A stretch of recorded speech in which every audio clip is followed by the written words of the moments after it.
Pernah nggak sih ngerasa kalau nilai ujian tuh kayaknya nggak cukup gitu buat menceritakan gimana seorang siswa belajar? Nah, hari ini kita bakal kupas tuntas gimana AI bisa bantu kita lihat gambaran yang jauh lebih lengkap, lebih dari sekedar angka-angka di rapor. Oke, kita mulai dari pertanyaan yang paling fundamental ya. Di dunia yang berubah cepat banget kayak sekarang, apa sih yang sebetulnya paling penting buat kita ukur dari proses belajar siswa? Cuma hafalan aja? Atau ada sesuatu yang lebih dalam dari itu? Jadi pembahasannya bakal kita bagi jadi 4 bagian. Pertama, kita samain dulu persepsi tentang apa itu pembelajaran mendalam. Terus kita lihat data apa aja yang dibutuhin. Ketiga, kita bedah nih alat-alat AI apa yang bisa dipakai. Dan yang terakhir, paling penting, gimana cara mengubah semua data itu jadi dialog yang membangun.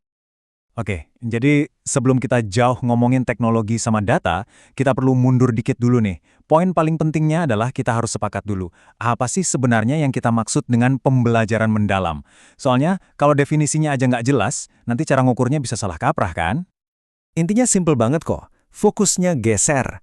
Kita nggak lagi nanya siswa ini hafal apa aja, tapi lebih ke dengan apa yang dia tahu, dia bisa ngapain.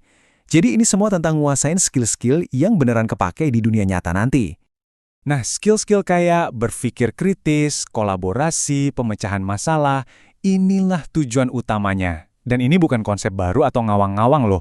Di Indonesia sendiri kita punya kerangka profil pelajar Pancasila yang intinya ya menargetkan kompetensi-kompetensi inti kayak gini. Tapi tunggu dulu, ternyata ini tuh kayak puncak gunung es. Apa yang kelihatan di permukaan, yaitu skill kognitif tadi, itu baru sebagian kecil dari cerita. Ada loh dimensi lain yang tersembunyi di bawahnya, yang justru seringkali jadi penentu utama keberhasilan belajar. Nah, ini dia bagian yang menarik banget. Ada yang namanya dimensi afektif. Maksudnya apa? Rasa penasaran, rasa suka, keterlibatan emosional siswa sama pelajarannya, itu ternyata jadi mesin pendorong yang super penting. Bukan cuma soal otak, tapi juga soal hati. Oke, sekarang pertanyaannya, gimana cara kita nangkep bukti dari semua skill yang kompleks ini? Nah, disinilah kita masuk ke dunia data. Kalau kita mau dapat gambaran utuh 360 derajat soal seorang siswa, ada satu musuh besar yang harus kita hadapi, silo data. Bayangin deh, data absensi di sini, nilai di sana, catatan partisipasi di forum di tempat lain, data ekskul beda lagi, semuanya kepisah-pisah. Jadi langkah pertamanya ya jelas, kita harus satuin semua potongan puzzle ini. Dan di sini kita ketemu dilema utamanya. Di satu sisi, ada data terstruktur kayak nilai atau absensi. Gampang banget ngumpulinnya, tapi ya gitu-gitu aja. Di sisi lain, ada data tidak terstruktur. Ini nih harta karunnya. Esai, obrolan di forum, catatan proyek, susah diolah tapi wawasannya dalam banget. Nah, di bagian inilah semuanya jadi kelihatan lebih nyata dan praktis. Kita bisa mulai ngehubungin kompetensi yang tadinya abstrak, kayak kolaborasi, dengan bukti yang konkret. Contohnya, ya dari log chat grup tugas, atau dari peran apa yang dia ambil di ekskul. Jangan-jangan datanya udah ada loh di depan mata kita, cuma belum kita sadari aja. Oke, datanya udah ada. Terus gimana cara ngolahnya? Nah, sekarang kita intip yuk alat-alat AI apa aja yang bisa kita pakai buat ngebaca semua data ini. Peran AI di pendidikan itu udah berevolusi loh. Dulu, AI itu mungkin perannya lebih kayak satpam, cuma memantau dan nandain kalau ada siswa yang beresiko. Sekarang, AI udah jadi asisten pribadi yang proaktif, yang beneran ikut bantu guru dan siswa nyari solusi dan ningkatin proses belajar. Dan yang paling jitu itu bukan milih satu alat aja, tapi ngegabungin semuanya jadi satu tim super. Coba bayangin ya, AI prediktif ngasih peringatan dini soal siswa yang butuh perhatian. Terus, NLP nguping diskusi mereka di forum buat tahu mereka kesulitan di mana. Abis itu, AI generatif langsung kasih feedback instan di draft tugas mereka.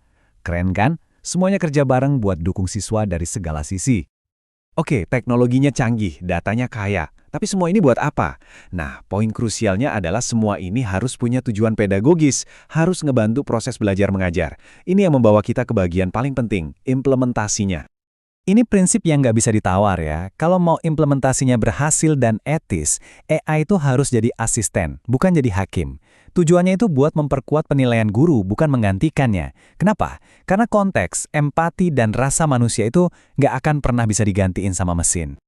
Jadi, Alur kerja yang paling bener itu bukan siswa ngasih tugas ke AI, terus AI langsung ngasih nilai ke siswa, bukan gitu. Model terbaik itu namanya human in the loop. Jadi AI bantu analisis awal, kasih draft feedback, tapi keputusan akhirnya, sentuhan finalnya selalu ada di tangan guru. Dan soal etika, ini harus dipikirin dari hari pertama, bukan nanti kalau udah ada masalah. Kita harus proaktif. Dari awal banget kita udah harus nanya, gimana cara kita jaga privasi data siswa? Gimana caranya biar teknologinya adil buat semua, nggak cuma buat sebagian? Pertanyaan-pertanyaan kayak gini tuh harus jadi fondasinya, bukan sekedar hiasan di akhir. Ini yang keren banget. Pendekatan terbaik itu partisipatif. Jadi kita nggak cuma mikir, apakah sistem ini sesuai aturan. Pertanyaannya kita ubah jadi, sistem kayak apa sih yang mau kita bangun bareng-bareng, sama guru, sama siswa, yang beneran mencerminkan nilai-nilai kita semua? Dan ini dia kesimpulan utamanya, yang mungkin agak mengejutkan. Ternyata, rintangan terbesarnya itu bukan soal teknis, bukan soal coding, tapi soal manusia dan budaya. Soal kemauan untuk ngebongkar silo data, ngasih pelatihan ke para guru, dan yang paling penting, membangun budaya yang siap dan mau memanfaatkan data untuk ngajar. Jadi, ini ninggalin kita dengan satu pertanyaan besar buat direnungkan bersama. Gimana caranya kita bisa mulai ngebangun AI bersama komunitas sekolah kita? Bukan cuma bikin AI untuk mereka. Karena pada akhirnya, kolaborasi itulah kunci supaya teknologi canggih ini benar-benar bermanfaat buat semua orang.